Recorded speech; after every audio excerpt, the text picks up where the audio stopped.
Ce soir, l'heure est grave.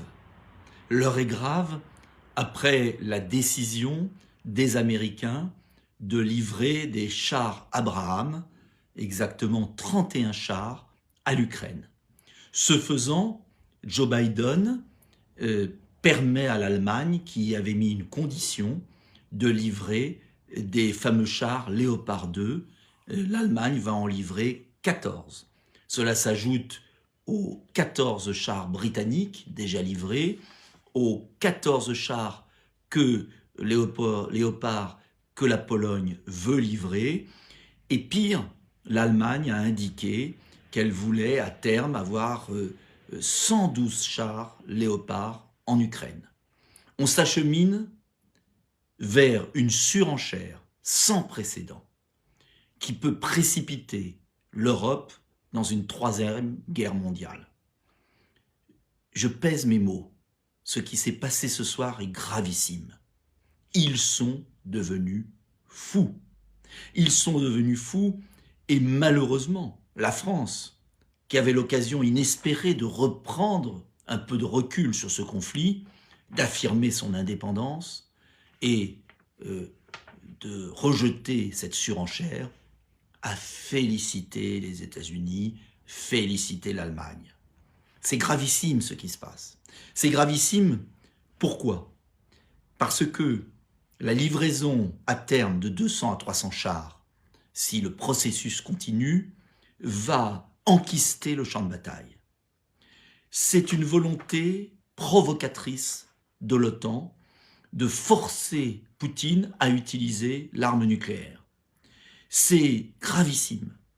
C'est gravissime au moment où Poutine était suffisamment affaibli pour accepter une main tendue.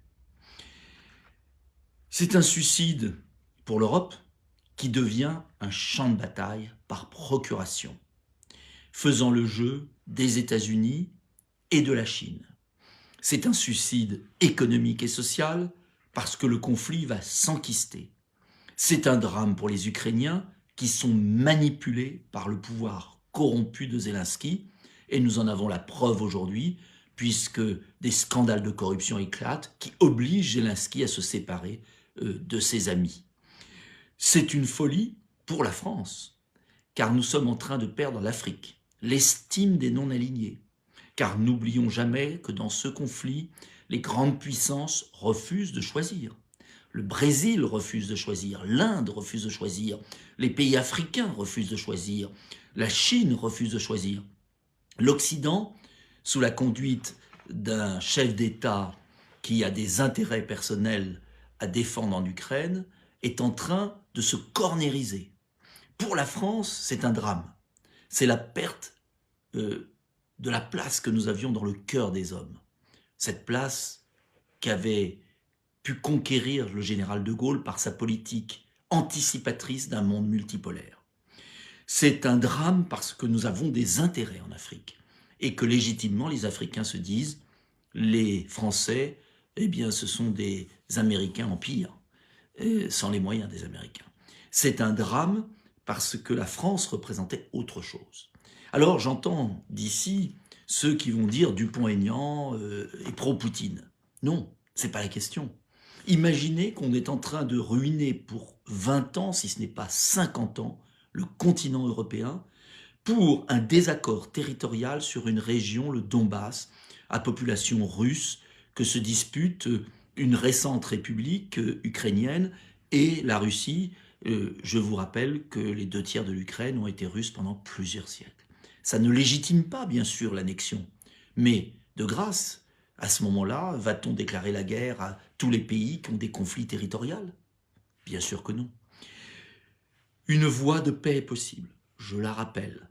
Cessez le feu, démilitarisation de l'Ukraine, engagement à ne pas rentrer dans l'OTAN, zone neutre, indépendante ou autonome pour le Donbass, et retrait des troupes russes. C'est possible. L'avenir du continent européen dépend de notre capacité à retrouver une belle alliance avec la Russie. Ils ont les matières premières, ils ont la science, nous avons la science, la technologie, l'industrie. Le poids de l'Europe au XXIe siècle dépend de ce lien que, bien sûr, les Chinois et les Américains ont cassé avec cette guerre d'Ukraine. Zelensky sacrifie son peuple sur l'autel d'intérêts extérieurs à l'Europe. Voilà, je me battrai jusqu'au bout contre cette décision de co-belligérance et je demande solennellement un débat au Parlement car en approuvant et en se félicitant, c'est le terme de la France, de cette décision de surenchère, nous entrons de fait dans une co-belligérance dans ce conflit gravissime et j'estime que le Parlement français devrait voter. En tout cas, je vous invite à diffuser ma vidéo à contre-courant de l'hystérie qui s'est emparée de médias complaisants, qui n'ont aucune culture historique et qui ne se rendent pas compte sur quel terrain glissant nous emmène Joe Biden et les Américains et Emmanuel Macron, les Allemands et Emmanuel Macron. Je vous invite à m'aider. Nous sommes très peu nombreux à porter une autre voix. Cette voix, plus que jamais, nous avons besoin de la porter. Plus que jamais, nous avons besoin de votre soutien, car ce qui est en jeu là, c'est l'avenir de l'Europe, c'est la paix, c'est la guerre.